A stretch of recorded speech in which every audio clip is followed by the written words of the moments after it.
Formule percutante, dénonciation publique des tarifs exigés par les fournisseurs, à l'instar de Carrefour qui retire des rayons les chips et autres produits de PepsiCo, l'ensemble du secteur fait preuve de détermination en ce début de mois de janvier alors que les négociations commerciales avec les agro-industriels doivent se terminer d'ici quelques semaines.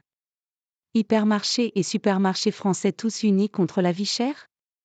Incriminant des prix trop élevés, Carrefour a en tout cas banni de ses rayons, jeudi 4 janvier, chips et autres produits estampillés PepsiCo.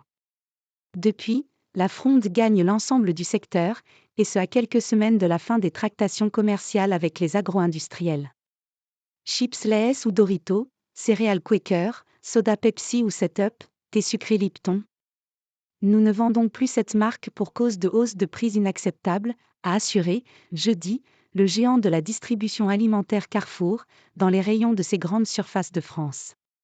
Selon une source au fait du dossier interrogé par l'AFP, le déréférencement porte aussi sur les magasins Carrefour de Belgique, d'Espagne et d'Italie.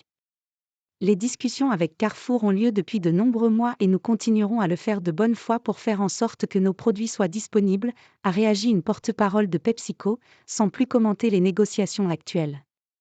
Pour le spécialiste de la distribution Oliver Dauvert, qui a le premier révélé l'initiative, la démarche s'inscrit dans la même idée que la déclaration, quelques jours plus tôt, du médiatique représentant de Leclerc, Michel-Édouard Leclerc, qui se faisait fort de « casser la gueule à l'inflation » dans le cadre des négociations avec ses fournisseurs industriels. C'est un rapport de force qui va opposer jusqu'à la fin du mois de janvier supermarchés et hypermarchés aux plus gros industriels, dans le cadre de ces négociations commerciales annuelles, qui déterminent les conditions de vente, prix d'achat, place en rayon, calendrier promotionnel, d'une large part des produits vendus en grande surface. Le gouvernement a avancé de quelques semaines la fin des négociations, 15 janvier pour les plus petits fournisseurs, espérant que soient plus rapidement répercutées dans les rayons les baisses des coûts de certaines matières premières, par exemple le blé ou l'huile. Faire pression sur l'industriel. Mais les grandes surfaces disent recevoir surtout des demandes de hausse de tarifs, et le grand rival de PepsiCo, Coca-Cola, disait en novembre dans Le Parisien réclamer une augmentation moyenne de 7%. Attention, cela ne veut pas dire que nos produits augmenteront d'autant, puisque nous allons négocier ce chiffre avec la grande distribution, expliquait le patron de Coca-Cola Europacific Partners France, François Guébélil.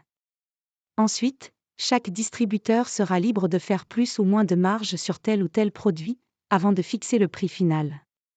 En tout cas, c'est rare que le distributeur prenne ainsi à partie les consommateurs et ses clients, observe un des concurrents français de Carrefour, sous couvert d'anonymat.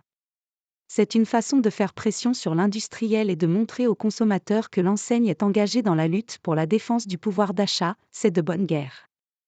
Quelques mois plus tôt, Intermarché, troisième acteur du secteur derrière Leclerc et Carrefour, s'y était essayé sur le ton humoristique, reprochant aux fabricants du savon Petit Marseillais d'être « fada » ou aux surgelés Findus de jeter un froid avec des demandes jugées déraisonnables. La campagne n'est plus en cours. Gants de boxe. Quant au déréférencement, plusieurs enseignes l'ont déjà pratiqué. Le patron de Système U, Dominique Schelcher, avait été interrogé en mars par le magazine spécialisé LSA sur d'éventuelles grandes marques écartées, et il avait répondu « Pepsi ». Pas seulement les sodas, mais aussi les chips. Le coup est parti. Carrefour n'est d'ailleurs pas le seul acteur du secteur à tiquer sur les demandes tarifaires de la multinationale américaine. Michel-Édouard Leclerc a expliqué, jeudi, sur France Info, que l'enseigne qu'il représente pratiquait le déréférencement. Le Ricard a par exemple globalement disparu de ses rayons en milieu d'année 2023, mais que ce n'est jamais un jeu gagnant. Les consommateurs ne veulent pas payer cher, mais s'ils n'ont pas leurs produits, ils ne sont pas contents et vont chez le concurrent.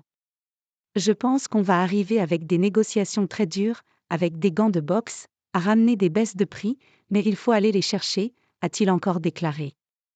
Et tous les coups semblent permis, alors que le prix des paniers de courses a gonflé en moyenne de 20% lors des 2 dernières années. Avec AFP.